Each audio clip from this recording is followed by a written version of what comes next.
à memória, que nos traz uma revelação da Tua bondade, da Tua justiça, que nos faz, ó Deus, andar num outro patamar, e que a Tua palavra venha falar ao nosso coração, que a Tua palavra venha produzir fé, venha produzir vida, Senhor, no momento em que ela estiver sendo pregada, em nome de Jesus. Amém e amém. Eu queria que você abrisse a sua Bíblia no livro de Colossenses, capítulo 1, versículo 13. Nós vamos ler esse texto como base daquilo que eu rapidamente vou estar falando aqui.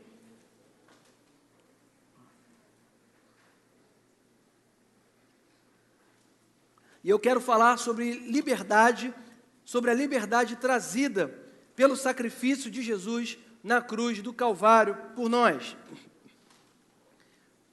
Antes de qualquer coisa, irmãos, é bom que nós falemos. Essa semana eu estava lendo na Palavra de Deus, aquele versículo que diz que toda a Escritura é inspirada por Deus e ela é apta para ensinar e para exortar. Então, é uma maravilha nós termos as Escrituras ao nosso favor. A Palavra de Deus nos advertindo a respeito de todas as coisas. Então, está escrito nessa palavra inspirada por Deus, está escrito lá: Ele nos libertou do poder da escuridão ou das trevas e nos trouxe em segurança, segundo a minha tradução, para o reino do seu Filho amado.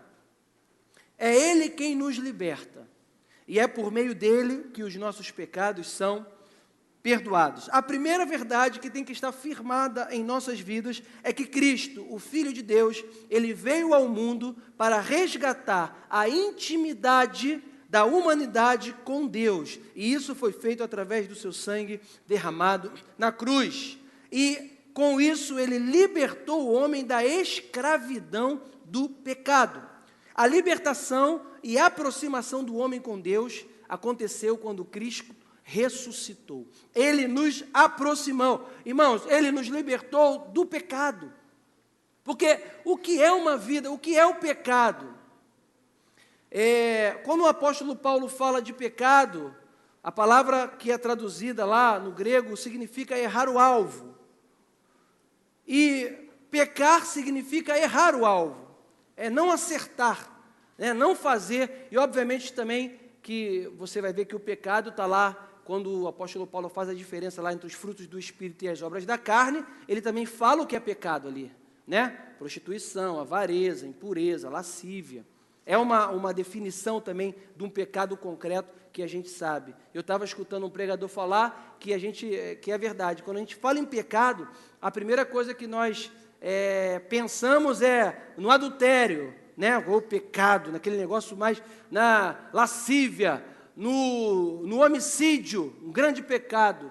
Mas a maledicência também, quando está lá determinado como fruto da carne, maledicência, inimizade, ele está também no mesmo patamar da lascívia, da prostituição. Ou seja, uma fofoca é tanto pecado quanto um adultério. Uma inimizade é tanto pecado, é tão grave quanto um adultério, e às vezes isso aí acontece no meio da igreja, uma fofoca, uma maledicência, uma inimizade. Então, se fulano está aqui, eu estou ali, se o fulano vai fazer essa obra aqui, está nesse grupo, então eu saio, vou para outro grupo. O que é isso? É inimizade. E às vezes isso é uma armadilha muito grande do diabo, no meio da igreja, para afastar as pessoas do convívio, da comunhão, enquanto nós temos que focar em Cristo, nós temos que focar naquilo que Cristo fez na nossa vida, naquilo que Ele é, e sabendo que nós vamos sempre nos relacionar com pessoas, irmãos, em qualquer lugar, ou aqui na igreja, ou em outra igreja, e no mundo inteiro nós estaremos nos relacionando. O que nós temos que fazer é pedir o Espírito Santo para que tenhamos o fruto do Espírito, porque, irmão, com o fruto do Espírito, nós suportamos tudo que é tipo de ataque do diabo contra a nossa vida. Então, se alguém falar mal de mim, o que eu faço? Pastor, falou mal de mim, já era. Aí eu vou mesmo, que eu quero saber, vou na porta, que for, vem aqui. Eu sou crente, mas, comigo é tudo na verdade. Você falou de mim aí, eu fiquei sabendo. Ó, Deus, aí já bota Deus no meio. Nós temos um advogado, que é Cristo. Amém, irmãos? Nós temos o Espírito Santo que habita em nós, e com o Espírito Santo habitando em nós, nós temos algo que se chama domínio próprio. É quando eu tenho vontade de tirar satisfação, mas eu só porque o Espírito está em mim, o que acontece? Eu não tiro. Sabe por quê? Porque Ele nos libertou do império das trevas, Ele nos resgatou do pecado. Nós não somos mais escravos do pecado. Quando você não vivia com Cristo e tinha vontade de tirar satisfação, de ofender alguém, você ia lá e fazia, acontecia. Mas agora você tem Cristo, você tem vontade, mas você não faz porque você não é escravo do pecado. Para isso Cristo nos libertou, e nós não somos mais escravos do pecado. Nós não devemos e não temos mais condições de viver como a carne diz que nós temos que viver. Isso faz parte do novo nascimento. É preciso estar bem preparado e bem treinado, irmão, para suportar e vencer todas as investidas do mundo e do diabo contra a nossa vida.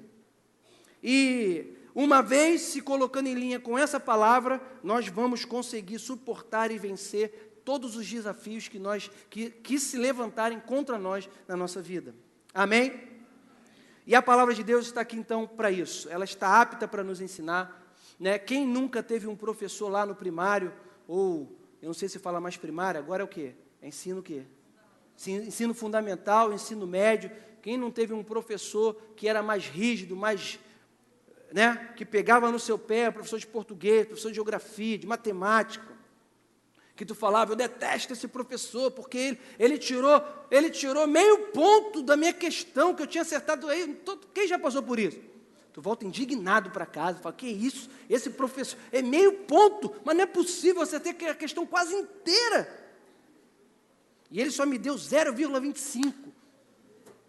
Por quê? Porque ele queria, ele sabia que você podia dar mais do que aquilo que você deu. Ele sabia que, fazendo dessa forma, você da outra vez iria ter mais atenção. Não é verdade? E a palavra de Deus, assim, é mais ou menos assim com a nossa vida. Deus sabe que tem algo melhor para ser extraído de você e de mim. E Ele vem com a palavra dEle e Ele nos confronta justamente para quê? Para que nós possamos nos alinhar, nos adequar àquilo que Ele quer. Nós lemos aqui, na hora da ceia, o versículo que diz que Ele nos resgatou para nos fazer santos, para então nos apresentarmos santos e irrepreensíveis e imaculados diante dEle. Pastor, isso é no céu. Não!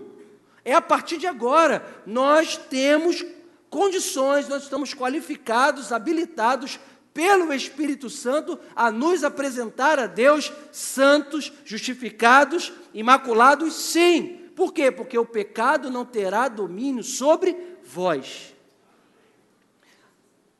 Todos nós cremos no que está escrito na palavra de Deus? Se a palavra de Deus diz que o pecado não terá domínio sobre a minha vida, irmão, eu creio nisso, e o pecado não vai ter domínio sobre a minha vida, em nome de Jesus. É por isso que aquele que roubava não rouba mais, aquele que fofocava não fofoca mais, aquele que passava cheque sem fundo não passa mais, aquele que pegava emprestado não pagava, agora paga, aquele que tinha gatunete, morreu o gatunete, aquele que tinha... mais o quê? Gato na luz, não tem mais gato. Pastor, ficou só o filhote. É só um passezinho no relógio, que antigamente eu pagava, pastor, R$15 de luz. Estava apertado para mim. Aí deu só um passe, aumentou, estou pagando 25. Aliás, a luz aumentou demais, né, irmão? Só Jesus. Mas, irmãos, se você tem sede e fome dessa palavra, você vai ver a manifestação de Deus no momento em que você decidir se fundamentar em todas essas verdades. Eu quero ler um outro texto aqui, você não precisa abrir, que está lá em Lucas 4,16, diz assim, chegando a Nazaré, onde fora criado, entrou na sinagoga, Jesus, né? Na sinagoga no dia de sábado, segundo o seu costume, e levantou-se para ler. Foi-lhe entregue o livro do profeta Isaías. E, abrindo-o, achou o lugar em que estava escrito: o Espírito do Senhor está sobre mim. Era profecia a respeito do próprio Cristo. E ele leu isso na sinagoga. Porquanto me ungiu para anunciar boas novas aos pobres, e enviou-me a proclamar libertação aos cativos e restauração de vista aos cegos, para pôr em liberdade os oprimidos e para proclamar o ano aceitável do Senhor. Você veja que Jesus estava indo para a sinagoga, irmão. Nós também vamos para a igreja, nós estamos na igreja, não é verdade? Mas, irmãos, a gente tem que ter também um cuidado o fato de ir à igreja, o fato de estar na casa de Deus não pode se tornar algo na nossa vida mecânico ou religioso. Eu vou à igreja porque eu já estou acostumado à igreja há muitos anos, mas não é só o fato de vir à igreja. Nós temos que vir à igreja sim, mas nós temos que vir focados, nós temos que vir com expectativas, nós temos que vir prontos e com o ouvido sensível para ouvir a voz de Deus e com o coração aberto para, uma vez ouvir a voz de Deus, meditar nessa palavra, guardar essa palavra e sairmos daqui para, pela fé, colocar em prática tudo que nós estamos escutando dele. Amém, irmãos?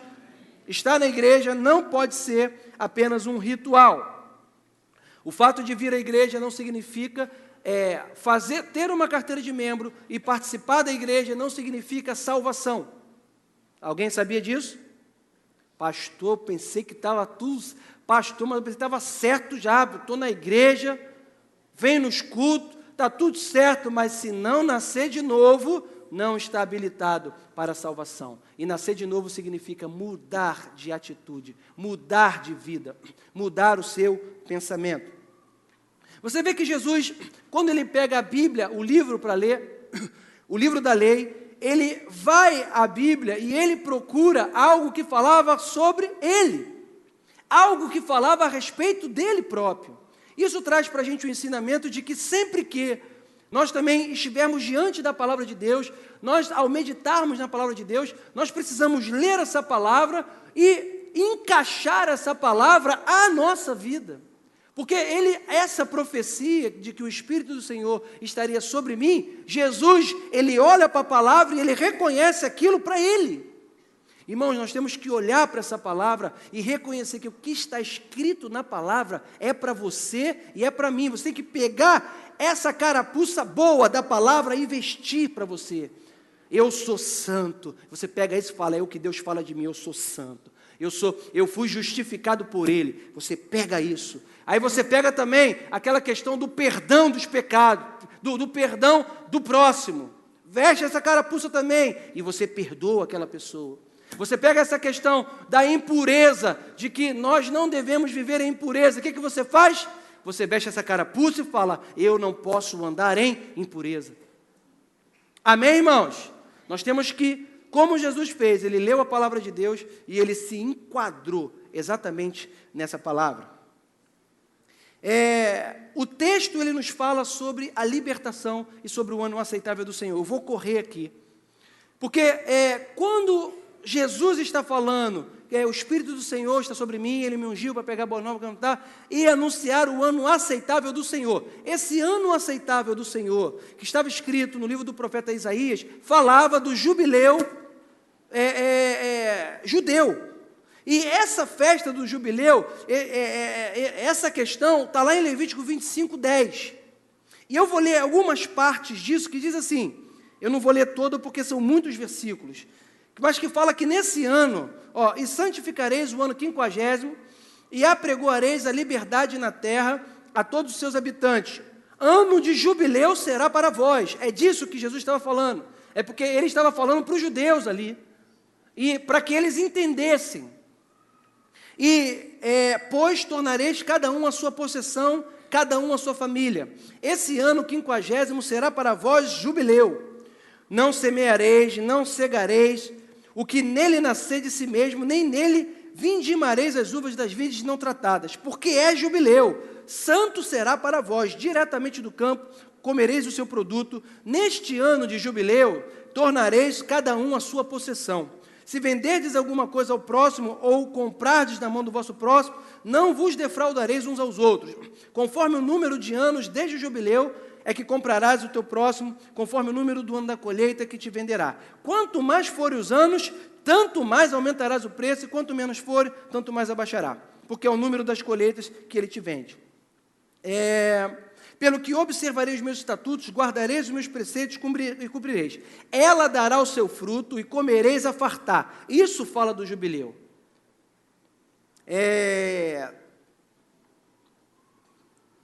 Me perdi aqui. Eu acho que eu tenho que botar um óculos, hein? Tá. E comereis a fartar, e nela habitareis seguro. Se disserdes, que comeremos no 7º ano, visto que não haveremos de semear nem fazer a nossa colheita? Então eu mandarei a minha bênção sobre vós no 6º ano, a terra produzirá fruto bastante para os 3 anos, no 8º ano semeareis e comereis da colheita velha, até o 9º, até que venha a colheita nova, comereis a velha, também não se venderá a terra em que perpetuade, porque a terra é minha. Pois vós estáis comigo como os estrangeiros e peregrinos. Portanto, em toda a terra da vossa possessão concedereis que seja remida a terra. Ou seja, o jubileu falava de um tempo de abundância, de um momento de alegria para o povo de Israel. E quando Jesus fala que ele vem anunciar o ano aceitável do Senhor, ele vem anunciar esse jubileu. E é isso e trazendo isso para nós, para os nossos dias, Jesus veio para fazer da nossa vida, para que a nossa vida também seja um jubileu. Por isso ele morreu na cruz, por isso ele verteu o seu sangue, para que hoje nós tivéssemos essa vida, para que hoje nós tivéssemos uma nova forma de viver. E é isso que ele fez, e é essa libertação que ele trouxe para nós. A libertação trazida por Cristo foi completa em todos os sentidos da nossa vida. Todo aquele que nele crê receberá a liberdade. Essa libertação é oferecida para todas. Gálatas 5:1 diz que para a liberdade Cristo nos libertou. Permaneceis, pois, firmes e não vos dobreis novamente a um jugo de escravidão.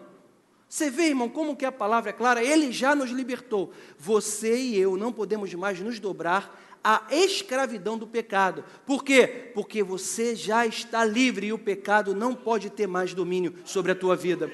Você, com Cristo, é mais forte do que os impulsos da tua carne. Ah, pastor, mas é muito difícil, não dá para aguentar. Dá para aguentar, porque a Bíblia diz que não veio tentação que não fosse, que fosse maior do que as forças humanas que você e eu temos. E junto com a tentação, diz a palavra de Deus, que Ele manda o quê? Ele manda o escape. Amém, irmãos? Isso só quer dizer que o pecado não terá domínio sobre vós. Por que uma pessoa nasce de novo e automaticamente ela se liberta das drogas, do álcool, do vício, ela se liberta da prostituição, ela passa a ser uma pessoa diferente? Por quê, irmão?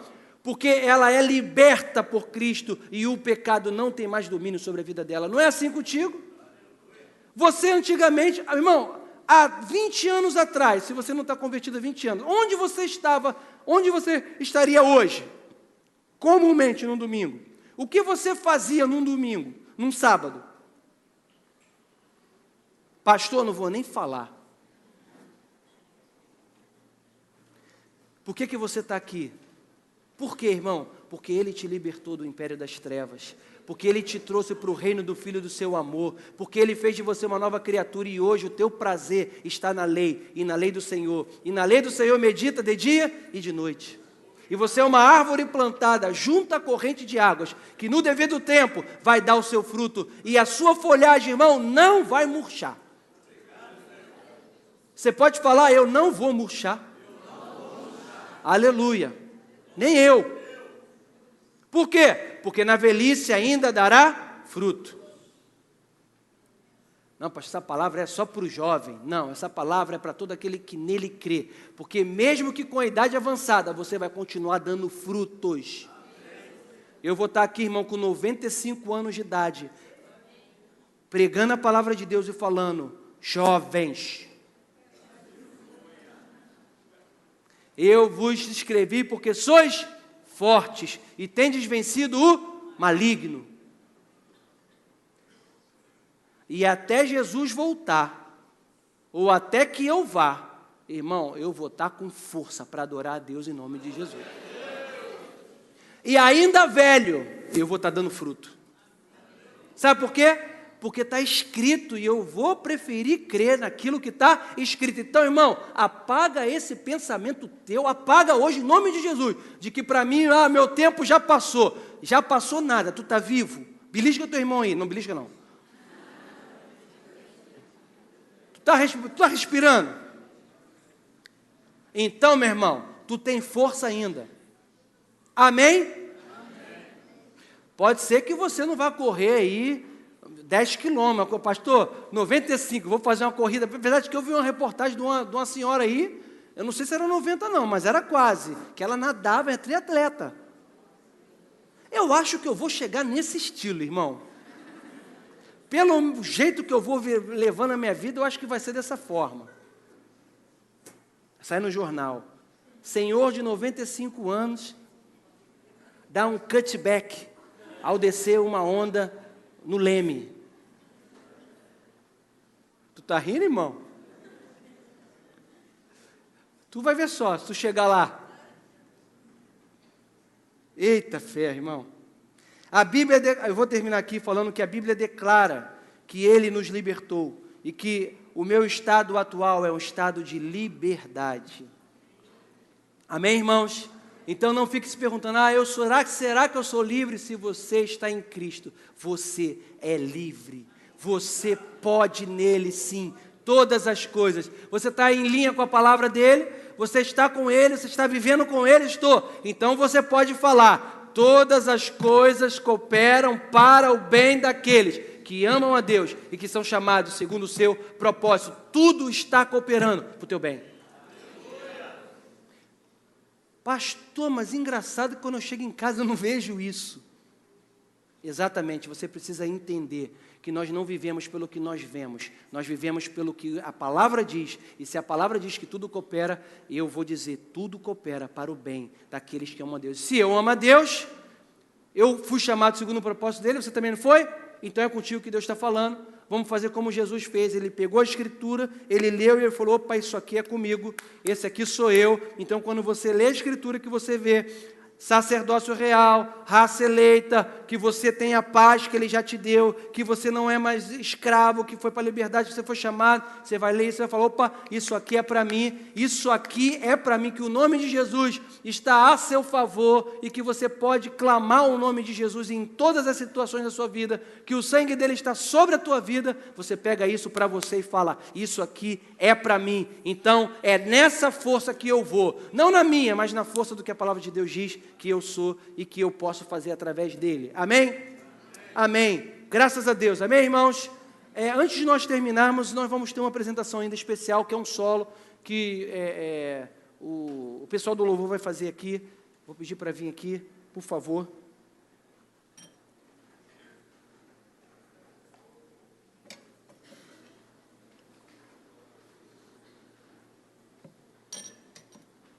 Quer que eu tire aqui?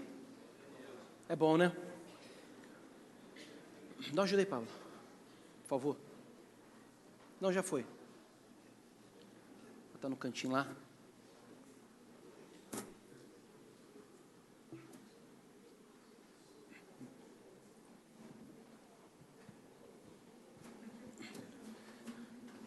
Irmão, tem algum engenheiro aqui na igreja? Engenheiro? Você está quase se formando, né? Não formou.